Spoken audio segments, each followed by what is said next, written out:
할렐루야. 하나님의 은총과 평화가 사랑하는 여러분들과 함께 하시기를 바랍니다. 감사합니다. 옆자리 형제자매들과 평화의 인사를 나누시기 바랍니다. 다시 한번 인사합니다. 제 옆에 앉으셔서 감사합니다. 맨날 앉는 사람만 앉는 거려. 가족들끼리 오셨으니까 다음 주에는 자리를 바꿔서 앉으세요. 맨날 앉는 자리만 앉지 말고 앞에도 앉았다가 뒤에다가 앉았다가 바꾸어서 앉으세요. 그래야 새로운 사람을 만나는 거예요. 그 만남이 사랑의 교제가 되는 줄 믿습니다. 모르는 사람이 없어야 돼요. 모르는 사람이 많은 것은 성도의 교제가 안 이루어지고 있다라고 하는 거예요. 예배에 오셨으면 누군가가 한 사람이라도 아는 사람을 만나고 돌아가는 기회가 되도록 하시기를 바랍니다. 그럼 1년에 52명을 알게 되는 거예요. 52명을 알게 되면 얼마나 많은 사람들을 알게 됩니까? 실제로 우리가 함께 만나서 이야기하고 또 여러 삶을 논할 수 있는 사람이 많은 것 같습니까? 실제 그렇지 않아요. 우리 대화의 복을 또는 만남의 그 관계를 넓혀가시기를 바랍니다. 오늘 존 웨슬리 회심 284주년인데요. 한 인물의 역할이 얼마나 중요한가라고 하는 것을 새삼스럽게 느낍니다. 인류 역사는 한 인물 때문에 흥하기도 하고 망하기도 했습니다. 한 사람은 소수이지만 그가 어떤 영향력을 미치냐에 따라서 달라진 것을 참으로 많이 경험했습니다. 어두움 가운데 있는 다수의 군중은요, 절대 역사를 창조하지 못합니다. 소수라도 깨어있는 사람이 역사를 창조하는 거예요. 예수님의 12제자를 생각해 보세요. 12명이라고 하는 소수였지만 갈릴리를 중심으로 예수님과 함께 하나님 나라 운동을 일으켜서 세계의 역사를 변화시킨 것을 볼 수가 있어요. 오늘 우리가 존 웨슬리 회심 284주년에 이 영국의 그 한 시대를 책임지고 이끌었던 존 웨슬리 회심을 우리들이 의미 있게 생각하는 그런 이유가 있습니다. 생각해 보십시오. 그의 출생을 기념하는 게 아니에요. 그의 죽음을 기념하는 것도 아닙니다. 한 인생이 살아가는 과정 속에서 변화되었다라고 하는 그런 신앙적인 사건을 기억하고 그걸 후세들이 기념하는 거예요. 이거 우상숭배다라고 얘기하는 사람이 있을지 모르겠어요.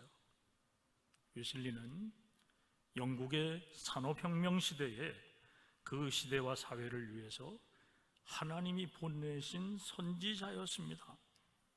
그는 일찍이 이렇게 회심을 통해서 시대의 문제를 보았고 사회의 문제를 보았어요. 고통당하는 사람들이 어떻게 살아가고 있는지 그 긍휼의 눈이 있었단 말이에요. 그래서 그 복음으로 예수 그리스도의 그 은혜를 증거하고 그 사람들의 삶의 고통과 절망을 덜어주는 그러한 역할을 하는 일에 크게 쓰임받았던 선지자였습니다. 흔히 우리가 종교개혁 세대의 인물 그러면 루터와 칼뱅을 빼놓고 이야기할 수 없습니다. 굉장히 중요한 일을 역사 속에서 했어요. 그 루터와 칼뱅은 기독교의 교리 체계를 세우려고 수없이 많은 노력을 했어요. 성경을 연구하고 인쇄를 통해 가지고 성경을 반포하는 등 굉장히 많은 일들을 했어요. 그런데 존 웨슬리의 경우에는 16세기 사람도 아니고 18세기 사람이었습니다. 200년 후의 사람이었어요. 루터, 칼뱅 이 사람들은 16세기인데 웨슬리는 18세기란 말이에요. 과연 웨슬리를 종교개혁 세대의 인물이라 할 수 있을까요? 종교개혁 세대의 인물입니다. 1517년 10월 31일 루터가 비텐베르크 성당 앞에 그 95개 조항을 붙인 것으로 종교개혁이 끝난 게 아니에요. 그걸 시작으로 해서 200~300년 동안 종교개혁이 일어났어요. 그래서 웨슬리를 종교개혁 세대의 인물이라고 보는 겁니다. 이렇게 루터 칼뱅은 교리의 정당성을 위해서 많은 연구를 했지만 200년이 지난 웨슬리 시대에는 교리적인 문제가 그들에게 중요한 것이 아니었어요. 사람들이 살아가는 삶의 모습, 어떻게 살아야 되느냐라고 하는 문제가 사람들에게 매우 중요했습니다. 과연 인간다운 삶이 무엇인가?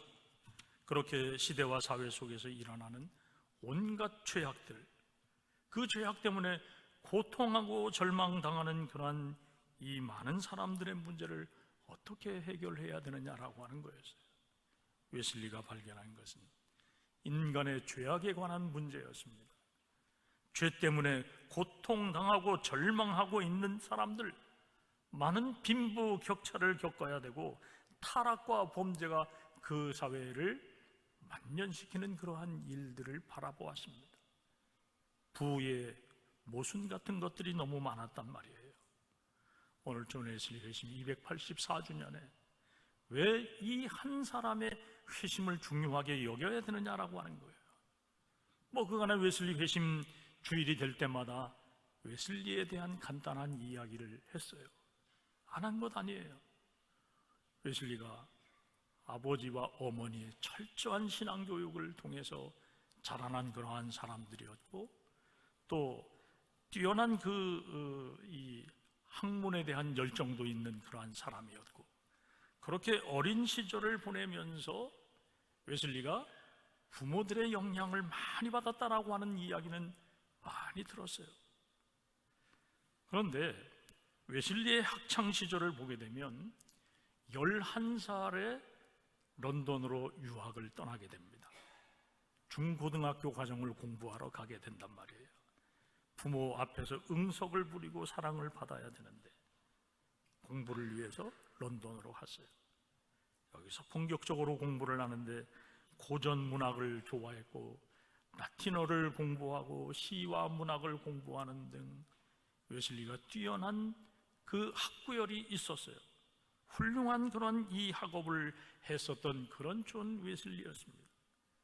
그가 그렇게 차터하우스라고 하는 중고등학교 시절을 잘 보내고 장학생으로, 우수한 학생으로 옥스퍼드 대학에 입학을 해서 졸업을 합니다.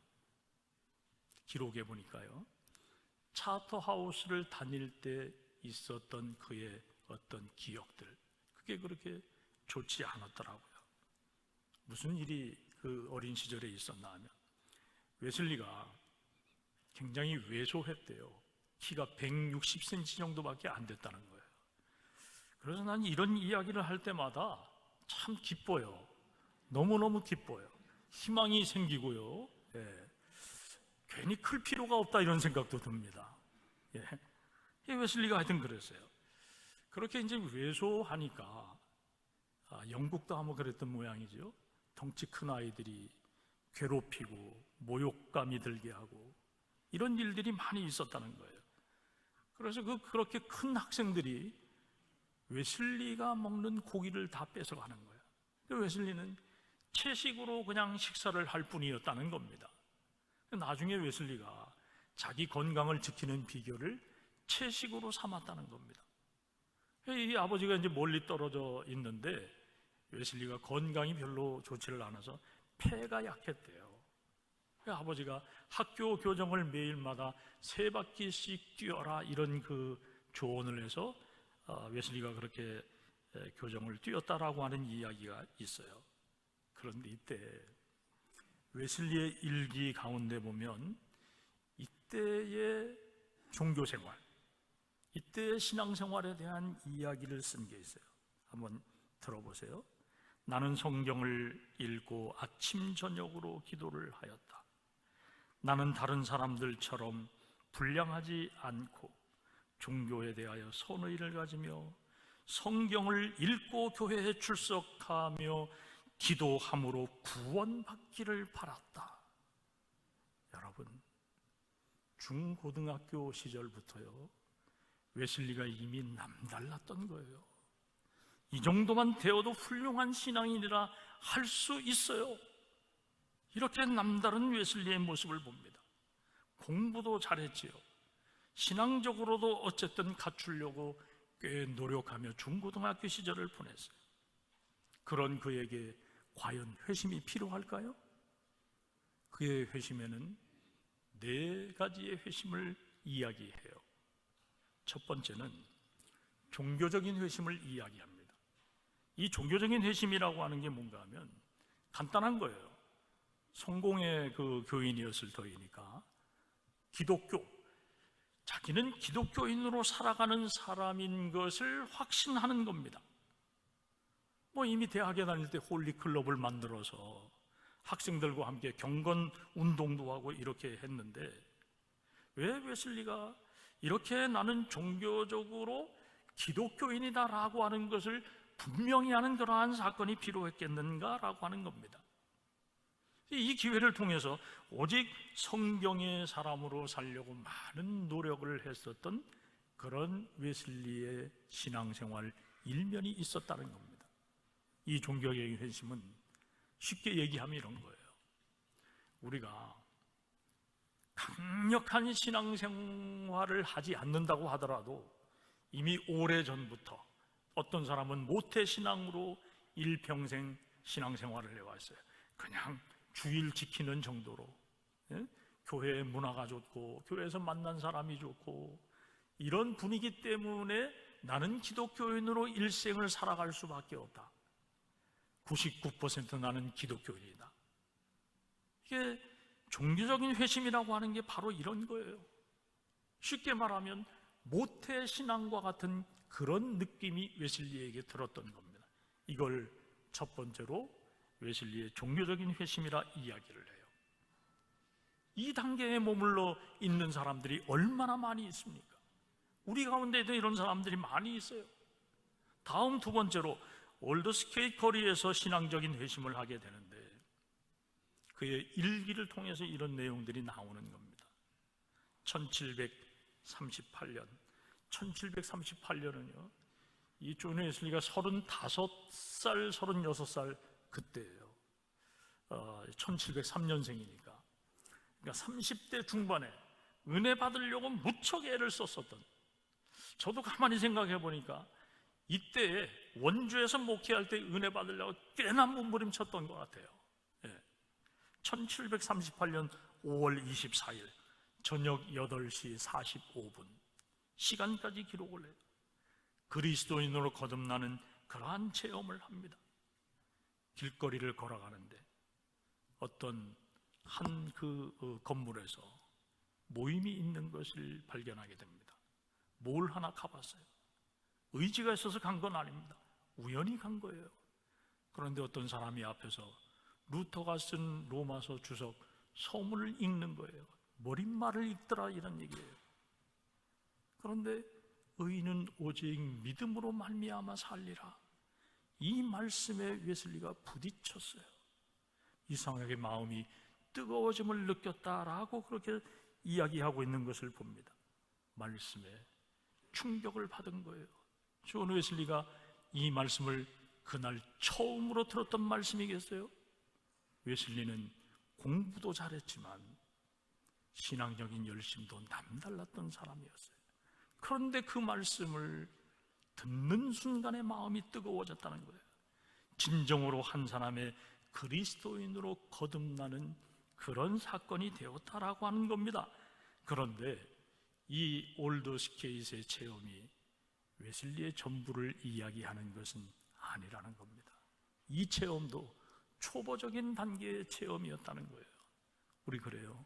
신앙생활을 결심하고 어느 날 은혜 받았어요. 그럼 그 은혜가 완전한 은혜입니까? 아니에요. 또 다른 은혜를 체험하고 체험하면서 성숙해져 가는 거죠. 그런 측면에서 이 웨슬리가 올더스케이스의 경험은 초보 단계의 은혜를 받은 겁니다. 세 번째, 성령으로 거듭나는 회심의 사건이 일어나요. 이때가 언젠가 하면 역시 1738년이었습니다. 특별히 모라비안 교도들이 영향을 이제 많이 주었는데, 모라비안 교도들의 모임에 이 웨슬리가 많이 참석을 했어요. 그래서 그들에게 그리스도인으로 거듭나게 되는 그 영적 원리, 이런 것들을 이제 공부했는데, 이 모라비안 교도들이라고 하는 사람들은 어떤 사람들인가 하면 독일 쪽에 이제 많이 살던 그런 사람들이었는데, 로마 교회로부터 많은 박해를 받았어요. 그래서 이제 흩어져가지고 이 체코 쪽에 이제 가 있는 그 사람들이었는데, 이 사람들이 신앙생활 양식이 어땠나 하면 경건하게 살아가는 그런 신앙생활을 추구하는 사람들이었어요. 그래서 이 웨슬리가 이 모라비안 교도들로부터 영향을 굉장히 많이 받았어요. 그렇게 하면서 그해 10월 달입니다. 10월 달에 조나단 에드워드라고 하는 사람이 쓴 노스햄튼 대부흥운동사라고 하는 책을 만나게 돼요. 그 책을 한 권 다 읽었어요. 거기서 무엇을 깨닫나 하면, 거듭나기 위해서는 성령의 역사가 있어야 된다. 성령께서 한 사람을 거듭나게 하신다라고 하는 것을 확신하게 되는 겁니다. 그걸 깨닫게 되는 거예요. 그래서 성령으로 충만해야 한다는 것을 알고 성령을 사모하게 되는 겁니다. 이런 과정을 통해 가지고요, 언제 사건이 일어나냐면 1738년 12월 31일 저녁입니다. 웨슬리와 함께 기도하는 그 동지들이 있었어요. 이 사람들이 12월 31일 밤에 철야 기도에 들어간 거예요. 자정이 넘었습니다. 그러면 어떻게 됩니까? 해가 바뀌잖아요. 1739년 1월 1일이 되는 거예요. 그렇게 1월 1일 새벽 3시경에 성령께서 웨슬리에게 역사하셨는데, 기도하다가 웨슬리가 땅바닥에 쓰러졌습니다. 우리가 이런 현상을 입신한다, 그렇게 옛날에 많이 이야기했는데, 제가 중학교 3학년 때인 1972년도에 박정원 목사님이라고 하는 분이 계셨어요. 당대 최고의 부흥사였는데, 그 목사님이 부흥회를 오셔서 얼마나 많은 사람들이 이런 현상을 경험했는지요. 예?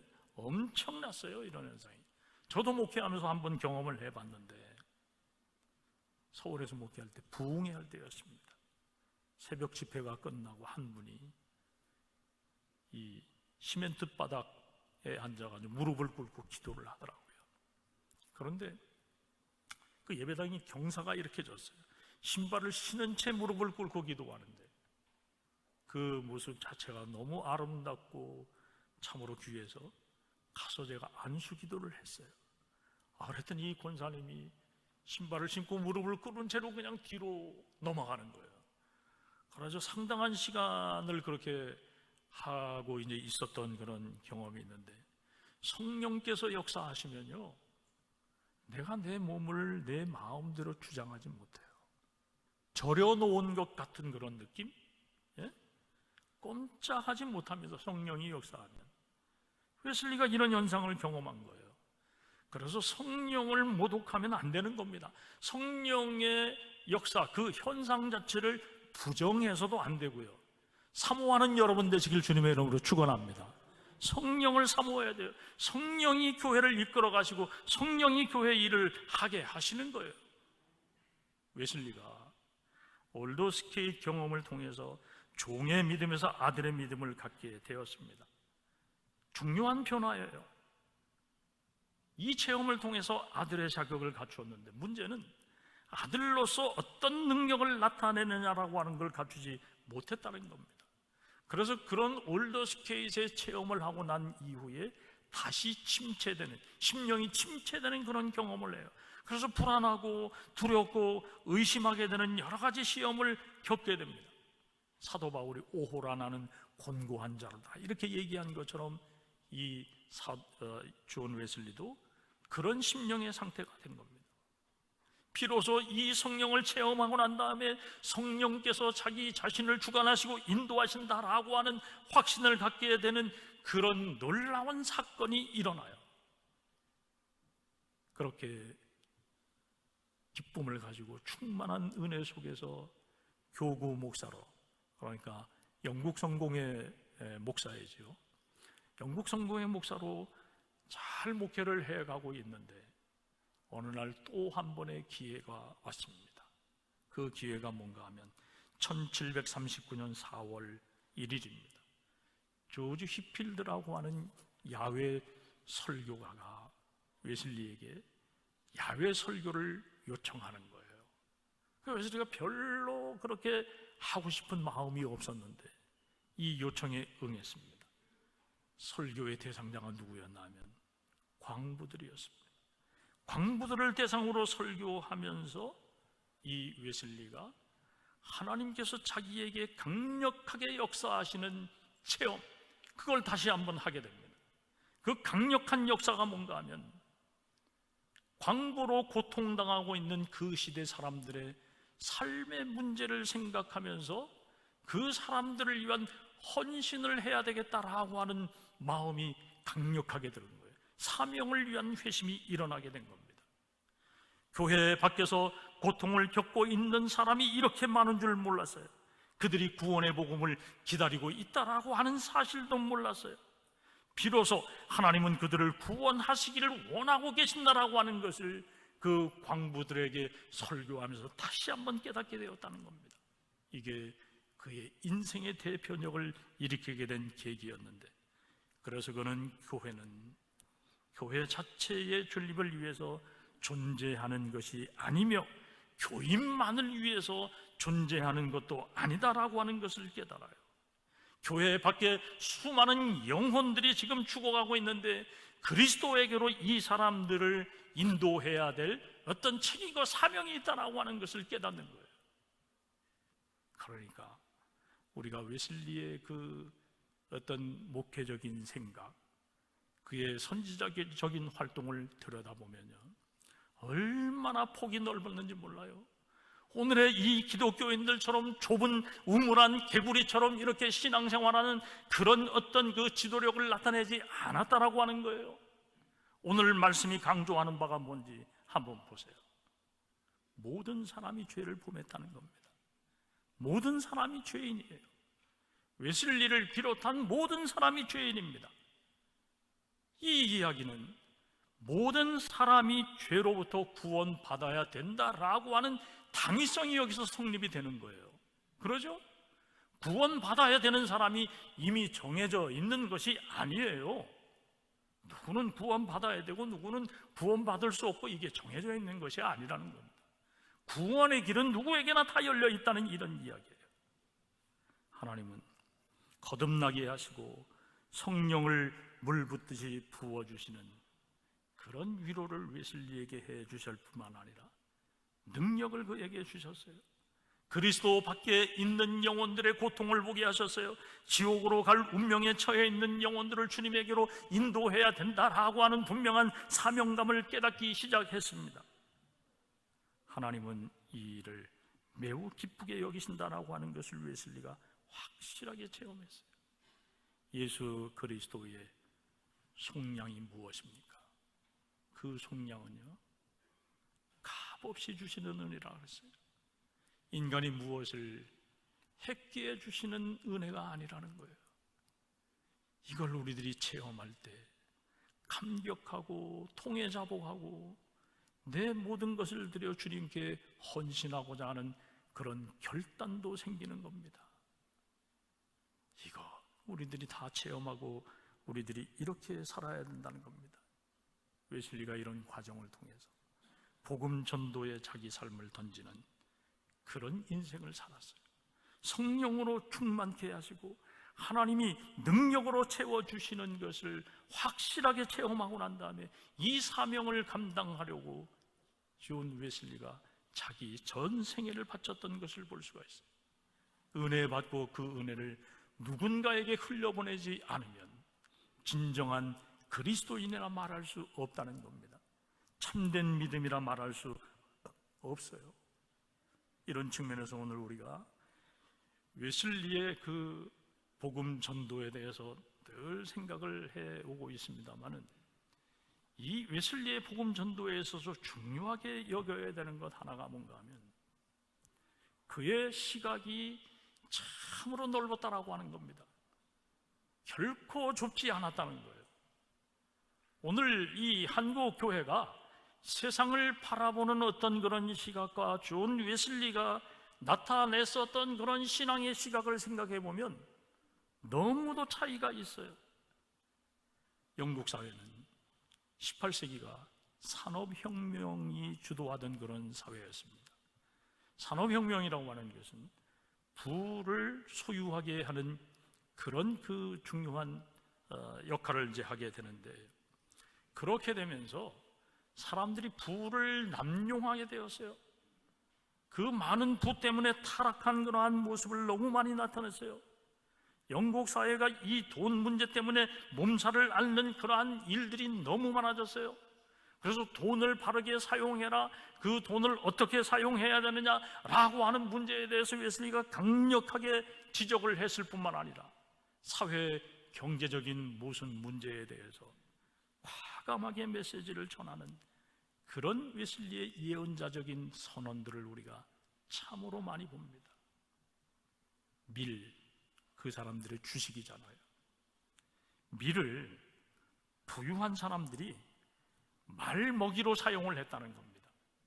그리고 술을 빚어 먹는 일에 과도하게 사용을 했다는 거예요. 그걸 중지하라라고 하는 지적을 했을 뿐만 아니라 가난한 자들에게 실제 일할 수 있는 일자리를 만들어주고 직장을 만들어주는 그런 노력을 했어요. 이미 옥스퍼드 대학 시절에 그는 신성불학부라고 하는 그 홀리 클럽, 그 클럽을 통해서 학생들과 함께, 친구들과 함께 교도소를 방문하고 가난한 자들을 돌보고 노인들을 돌보는 그런 휴머니즘이 그에게 있었어요. 그런데 이 구원받은 하나님의 사람으로 회심한 이 존 웨슬리가 영국 사회의 노예 제도에 대해서 강력하게 메시지를 내놓습니다. 노예 제도가 모든 사악함의 총합체라고 그렇게 규정을 했어요. 1788년에 노예 시장의 중심지인 브리스티오라고 하는 지역에 가가지고 노예 제도를 신랄하게 비판하는 거예요. 여러분, 이게 쉬운 일인 것 같습니까? 절대 쉬운 일 아니에요. 많은 사람들이 노예 무역을 통해서 먹고 살아가고 있는데 그걸 부당하다고 이야기하는 것, 얼마나 위험한 일입니까? 위험한 일이에요. 그래서 이 웨슬리가 1791년 2월 24일 날 유명한 정치인 윌리엄 윌버허스라고 하는 사람에게 편지를 보냅니다. 그 편지에서 뭐라고 이야기를 하냐면 노예 제도 폐지 운동을 적극적으로 벌리는 그런 정치 활동을 해라, 이런 요구를 하는 거예요. 내용이 이렇습니다. 하나님의 이름으로, 하나님의 능력과 권능으로 나가십시오. 인류의 역사가 태양을 본 이래 가장 사악한 악인 노예 제도가 영국과 미국에서 사라질 때까지 투쟁하십시오. 이런 글을 보내는 거예요. 그것뿐만이 아닙니다. 노동조합을 결성했습니다. 오늘 한국 사회 전 세계 기업에 존재하고 있는 노동조합, 존 웨슬리가 만들어낸 겁니다. 학대당하고 있는 노동자들의 인권을 대변하는 그런 역할을 했어요. 실제로 5살짜리 아이가 광산 노동자로 가서 탄을 캐고 있는 거예요. 이 사람들의 수명이 20살이 안 됐대요. 탄을 캐다가 아이를 낳는, 그러다가 죽는 사람도 많았고요. 그게 웨슬리 시대의 삶의 모습이었어요. 복음이 어디에 어떻게 나타나야 되느냐라고 하는 것은 너무도 자명한 일이었잖아요. 영국 사회의 양극화에 눈을 뜨고 웨슬리가 자기에게 있었던 이 구원의 은혜를 이렇게 사람들과 함께 나눴던 거예요. 무엇을 우리들이 깨달아야 되겠습니까? 결론을 이제 말씀을 드릴게요. 오늘날 이 지구상에 존 웨슬리의 후예로 신앙생활하는 사람이 한 1억 명 정도 된다 그래요. 웨슬리가 남긴 중요한 가치, 웨슬리안이라고 하면 이런 교리적인 생각들을 우리가 다 합니다. 모든 사람이 구원받을 필요가 있다. 두 번째, 모든 사람이 구원을 받을 수 있다. 모든 사람이 구원을 확신할 수 있다. 네 번째는 모든 사람이 완전 성화를 이룩할 수 있다라고 하는 거예요. 모두에게 열려져 있는 구원, 이걸 감리교인들이 중요하게 여긴다는 겁니다. 구원의 대상이 모든 사람이에요. 모든 사람이 죄를 범하였으므로 모든 사람이 구원을 받아야 한다라고 하는 것, 바울이 오늘 이 본문에서 말씀하고 있는 내용과 같다라고 하는 겁니다. 존 웨슬리 회심 기념주일을 지나면서 웨슬리 이야기를 할 때마다 몇 가지 아쉬운 생각이 들 때가 참 많이 있습니다. 먼저 우리가 복음 전도자 웨슬리의 훌륭한 삶을 계승하지 못하고 있다라고 하는 겁니다. 그의 복음의 정의와 용기, 그것을 강력하게 나타냈었던 그런 웨슬리를 우리들이 본받고 실천하지 못한다라고 하는 겁니다. 두 번째는 그의 복음 전도 활동이 철저하게 사람의 삶을 어떻게 바꾸어내야 되느냐, 그 바꾸어내는 수단과 방법이 예수 그리스도의 은혜인데, 그 예수 그리스도의 은혜를 증거하는 한 사람이 구원의 확신을 체험하고 난 다음에 이 복음을 전파하는데, 그 복음 전파의 대상과 영역이 제한이 없다는 거예요. 모든 사람들에게 이 구원의 복음이 정의와 진리로 선포되어야 된다라고 하는 거예요. 그래서 그는 맞아 죽을 각오로 복음을 전파했습니다. 브리스톨에 가면 뉴룸이라고 하는 이 예배당이 있어요. 그 웨슬리안들이 이제 모이는 데였는데, 거기 가면 예배당이 좀 기형적이에요. 창문이 저 위에 이렇게 나 있고요, 설교대가 얼마나 높은지 몰라요. 그 이유가 뭔가 하면 폭도들이 예배당에 돌을 던졌기 때문에 그걸 방지하기 위해서 그렇게 높은 예배당 창문도 높게 이렇게 만들고 했었다는 거예요. 그런 저항들을 얼마나 많이 받았는지 몰라요. 세 번째로 오늘 우리 감리교회는 웨슬리 사상으로부터 너무 멀어져 있다라고 하는 겁니다. 웨슬리가 그 시대와 그 사회의 문제에 대해서 고민하고 그 문제를 해결하려고 애썼던 그런 목회자였는데, 오늘 우리는 침묵을 강요하는 그런 분위기들이 너무 많다라고 하는 겁니다. 세상 돌아가는 이야기를 하나님의 말씀으로 해석하고 하나님의 말씀으로 길을 제시하는 것을 신앙적이 아니다라고 생각을 하는 이 한국교회 오늘의 풍토들에 대해서 우리가 반성해야 된다는 거죠. 그것이 교회가 해야 될 영역이 아니라고 생각을 하는 겁니다. 그래서 하나님의 말씀이 교회에서 이 세상에서 침묵하게 되는 이런 상황들을 지금 우리가 맞고 있는데, 그걸 은혜롭다고 얘기하는 이 기형적인 현상을 어떻게 우리가 극복해야 되느냐라고 하는 거예요. 하나님의 은혜가 확실하게 임하면 무섭지도 두렵지도 않습니다. 구원의 은혜를 체험하면 세상의 고통을 볼 줄 아는 긍휼의 마음이 들어가는 것, 그게 존 웨슬리의 회심의 중요한 핵심이었습니다. 구원받은 사람은 복음의 열정을 나타내요. 제가 늘 그렇게 생각하는 것입니다만, 웨슬리처럼 우리들이 목회하고 신앙생활하면 한국 교회가 세상으로부터 많은 사랑을 받을 것이라고 하는 생각을 해봐요. 시대와 사회의 문제를 놓치지 않는 교회가 된다면, 구원의 은혜를 사람들과 함께 나누는 교회가 된다고 한다면, 그 교회는 절대 외면당하지 않을 거라는 거예요. 우리가 웨슬리의 후예라 그러면 신앙의 시각을 넓혀야 되는 겁니다. 이 지역사회를 다 포용할 수 있어야 돼요.